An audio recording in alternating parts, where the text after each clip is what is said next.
On the floor for the...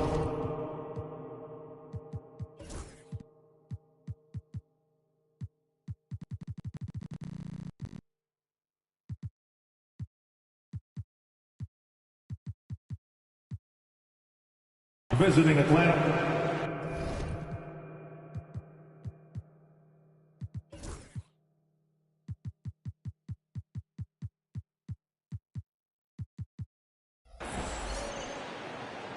At shooting.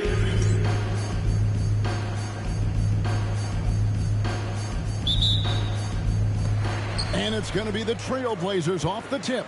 A look at Atlanta's opening lineup. Grayson Allen is out there with Trae Young. Then it's Lou Dort. And there's Porzingis. And it's KD in at the four-man position. Now Durant. Following the miss by Julius Randle from deep.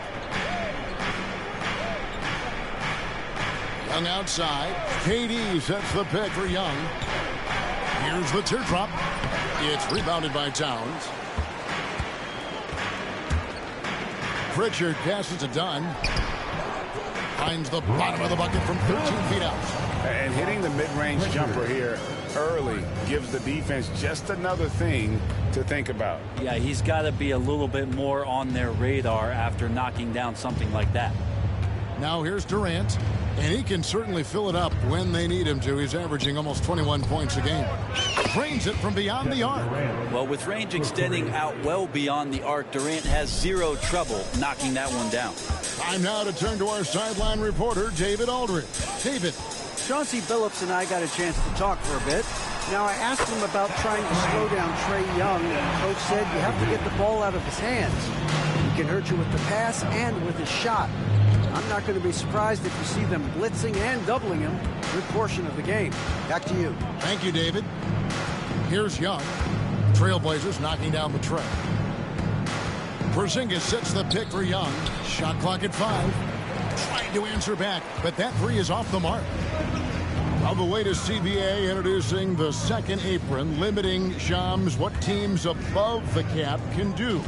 How does that new rule affect teams? Decision makers tell me that they're very much keeping an eye on the second apron, not only of their team, but others, and teams that will have to shed salary because of the second apron and the amount of big contracts we're going to see teams give to players. You're going to see it at the top, but that may dwindle in the middle of their roster. But we will see a more competitive league because of these new CBA changes and less of a chance of super teams and just more parity and dispersed talent. Do you constantly read over some of these CBA agreements? I would assume that you do, to have a full understanding of terms like the apron, like we just talked about, or all the other things, the luxury tax, all the things that make deals possible.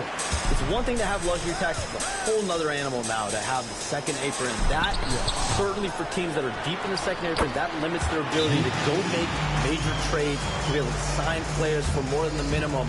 And we're seeing that happen to at least one or two teams around the league right now. So how will that impact things? But certainly the CBA being 50, 60, 70 pages, that's something you pour through before every calendar. It is just fascinating. Atlanta making a switch here. Murray's checked in. A nice shot by Young. And Shams, I've always wondered, watching you, reading you, when did you first fall in love with the NBA? And when did you decide to cover it? Really, when I was around 10, 11 years old, I grew up in Chicago right as the Bulls dynasty was starting. I wasn't quite old enough, but I was old enough to see some of those scrappy Bulls teams in the mid-2000s. And basketball was always a part of the national discourse, but also part of my life playing it, and then now being someone that's able to inform the audience and the public. You know what? I'm looking up and down this table. I think we all feel the exact same way. He's not very hard to defend right now. This is when the defense might step back and let him try to find his range. 2 points. That one goes. A prolific inside scorer since his first day in the league. Towns gets the job done down low. Murray left side. Back to KD. Yeah, easy call. This is his first free throw of the game. Personal foul. First team foul. And the first one drops. Well, we're always wishing good health on any player, but for Kevin Durant to remain that way, you get a chance to see something special offensively. Makes it pretty tough on the defense. Who you going to pick to send to the free throw line? And he's hitting the free throws right now. Form looks good. There's a screen. Fires the three. Pritchard gets the bucket. And you look at the way the league is moving now, Shams, are there less big trades than when you started or more? Perhaps a little bit less, but listen, the league is trying to keep parity in this league and allow teams to be able to keep their homegrown stars. There's always going to be plenty of interest, and that level of interest, not only from players from competing teams, but fans' interest, it's never been higher. And there's never any hesitancy, right? If a team feels they can get better for whatever reason and however they do it, I don't think there's any hesitancy to pull on the trigger. Particularly when you're on the cusp of potentially winning a championship or competing, whether it's competing for the playoffs, competing for a title. If you can make one move that takes you from point A to point B, teams and general managers want to do it. Well said. And the Trailblazers making a change here. Cade is checked in. Randall dishes to Ivy. Pass to Cada. And it's done in the corner. And the three off target. The Hawks trail by 5. Young with the ball. Now defended by Randall. Young, good. Defenders just too worried about Trey pulling up on the shot, so he took advantage and just flew by him. Done outside. And the three ball is good. Dunn's got his second bucket of the night. There's a solid opening quarter right here. Very active and creating a lot of good opportunities for himself. A different look now for Portland. Kamar is checked in, and it's Whitmore in for Jaden Ivey. And Shams, we know you are so connected and on top of so many great stories and players and trends in the NBA. I have to ask, what is your... It's like I'm talking to my teenage daughter. What is your screen time like? You've got to be in front of that computer and clearly in front of your phone every minute, or at least most every minute of every hour of every day. It's not as high as it needs to be, Kevin, I'll tell you that much. And thankfully, it's not always like that, but certainly at the biggest times of the year, free agency, draft, trade deadline, it is certainly up there, almost in the 19 to 20 range. Kevin, what's your screen time? I feel like you might have a high screen time. You want to be plugged in. I know it.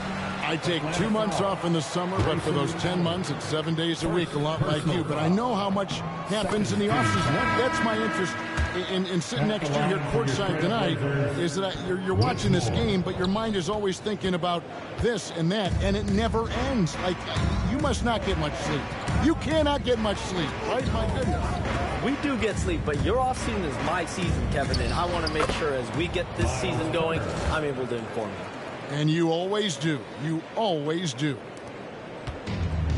Portland's gone 3 of 6, 50% from deep so far tonight. Here's Whitmore. He's a good contributor to his team, averaging about 10.5 points a game. And it's Shamet missing. And so it's Hart who brings up the ball for the Atlanta Hawks. The offensive rebound.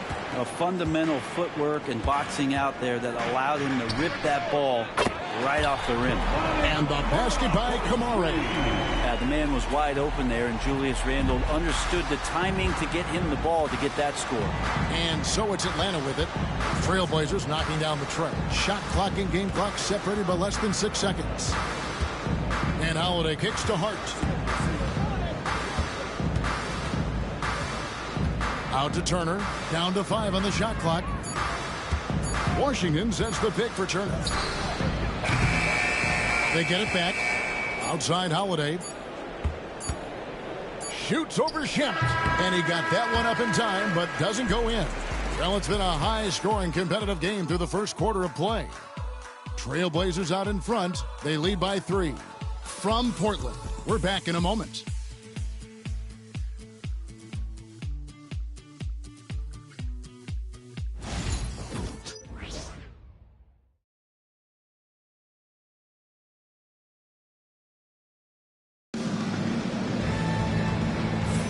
And getting going again here in the second quarter. Fairly close game so far. And a closer look here at the scoring breakdown for Portland. Well, they haven't wasted any time getting into a groove from deep, putting up and hitting a healthy amount of three-pointers thus far.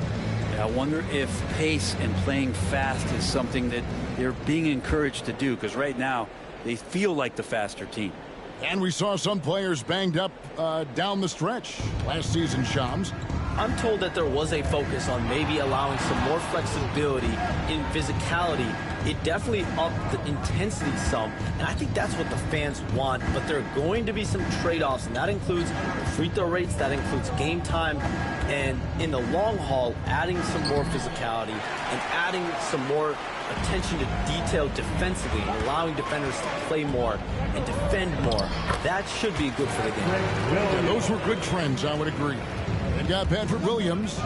Whitmore is out there with Talen Horton-Tucker. Then it's Karl Anthony Towns. And it's Kamare in at power forward. They're the group the Portland Trail Blazers will start the second quarter with. Now here's Porzingis for three. Durant. And he gets the whistle for the 3-second call. Blazers ball.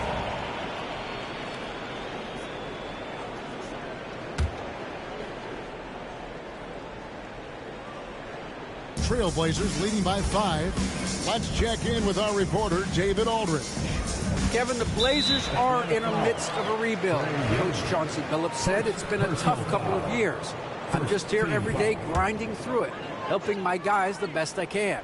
I'm ready for that challenge and that pressure to go out and compete with these best teams. In the NBA, Kevin, this sort of thing takes time. A lot of time, but the West is tough, David. Thank you. Towns finds Whitmore. And another shot. Hey, Shams, I know you cover the league like no one else, but I've seen your jump shot. You have a sweet J. You must have played organized ball, I'm assuming. I played a little bit in high school, Kevin, but once I got cut in high school, that's when I knew my career path would have to trend into what I'm doing now, into writing and covering the NBA. But listen, I have a lot of confidence in my jump shot, watching the players like Steph Curry shoot the basketball. I'm not trying to give any comparisons, but I do love to shoot the ball. That is the one thing I know I can do decently on the field. I know. I love your answer. Not much else, but I can shoot. And that rejection had some mustard on it. Huge, huge play. And that is a huge block. Given how close this game is, a stop like that was right on point. Now, here is Young. 7 points in the game. Porzingis sets the pick for Young. Outside for Durant. And 2 free throws coming up. Unable to get that one to go with all the contact. Yeah, life's not fair, right? I mean, that is unfair. You do everything you can to contest Durant's shot. It turns up to be an up fake instead. So for the Trailblazers, Dunn comes in for Patrick Williams.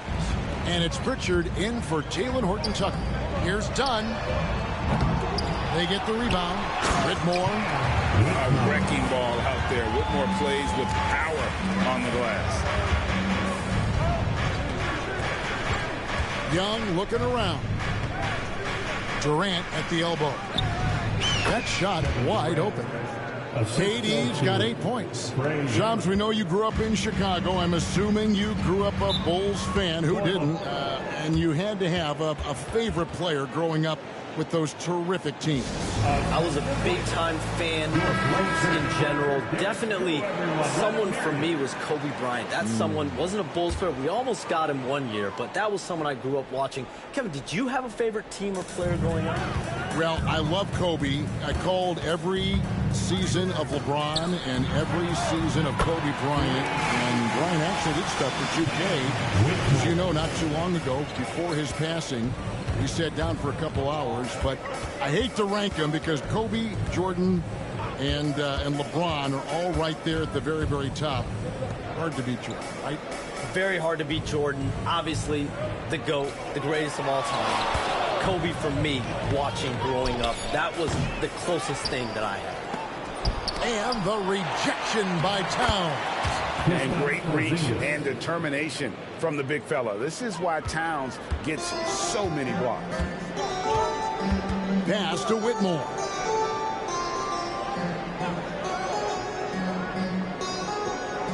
Towns a screen on Young. And it's Whitmore missing. The Hawks trail by 3. And you can see he just didn't get squared up with his feet. Randall's checked in for the Trailblazers. Ivy comes in for Cam Whitmore. On the floor for your Trailblazers, Julius Randle. On outside. It's Dort on the wing. On outside. 4 on the shot clock. Outside for Murray. Can't tie it up as that one misses. And so it's Randall bringing it up now for the Trailblazers. We have all these great foreign players. Maybe 3 of the top 5 players in the NBA are all foreign players, right? And so much was made of Anthony Edwards. There's a 22-year-old American player who has maybe the charisma, the game, the everything you could package. It could be our next great player. Is there ever talk around the league about why are European players being so dominant? Where are the great young American players to compete against this great influx of international players? The grassroots programs, you have to look at what happens abroad and in the States. You have to give a lot of credit to the way that they develop players over in Europe. In any of those regions, they do a great job. And those players are hungry, they're driven, they're passionate. They're trying to get here to the States and play basketball at the highest level in the NBA. And you see at the amateur level, there can be a lot of fluidity, there can be a lot of flux. Players are given so much so soon in America. So to be able to have that chip on your shoulder, to have the passion, and to exude the confidence that Anthony Edwards has, the younger generation of players definitely have someone in Anthony Edwards to look up to. Outside for Randall. And again, it's Portland with the 3. How many times have we seen a possession like that from them today? Ending with a basket, coming off a pretty pass. Young inside. Out to KD. And just miss after miss right now. And the stroke definitely lacking confidence this quarter. Nothing on target. And they call the foul, so a chance at the line for one more coming up. So it'll be Julius Randle shooting. That one on Dort. This trip is his second to the free throw line in this one. And at 78%, he's been a consistent shooter at the line for them all season long. Guys, they're looking for a way to score here. Yeah, they've had a tough time taking the lid off. Dort passes to Young. Offline with his 3. And they just can't find a way to end this thing. Nothing falling right now. Frustration seems to be mounting here, and you can see not just in their faces, but right now in their quick and hurried shot selection. And Shams, what an absolute delight it has been having you courtside with all of us tonight. Thank you so much for taking time to join us. It has been a true pleasure.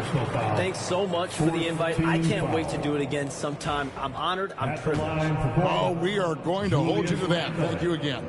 Always so much fun to have Shams join us. No one with a better pulse on the NBA. Man, Shams is always the first guy to know about the big moves around the NBA. Love hearing what he has to say. And the Hawks with a completely new group on the floor. Washington sets the pick for Holiday.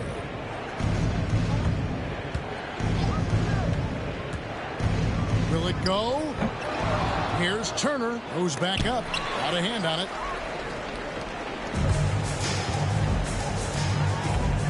Here's Ivy to the paint. Here's Randall. Pass to Pritchard. Off target from three-point range. And even without that 3-ball dropping for him, the defense should have done more on that last play. That one goes. Count it. Due to that aggressive style of play on the offensive end, LeVert is kind of just used to contact at this point. Here we go with Holiday running it up the court. Portland grabs the miss. It's a +5 advantage for them in rebounding after that one. Pritchard passes to Queta. And here's Ivy. Over Holiday. And no luck with that time on the buzzer beater. Julius Randle getting it done for Portland. He notched 8 points in the quarter and has that terrific basketball instinct on display. The Jets down.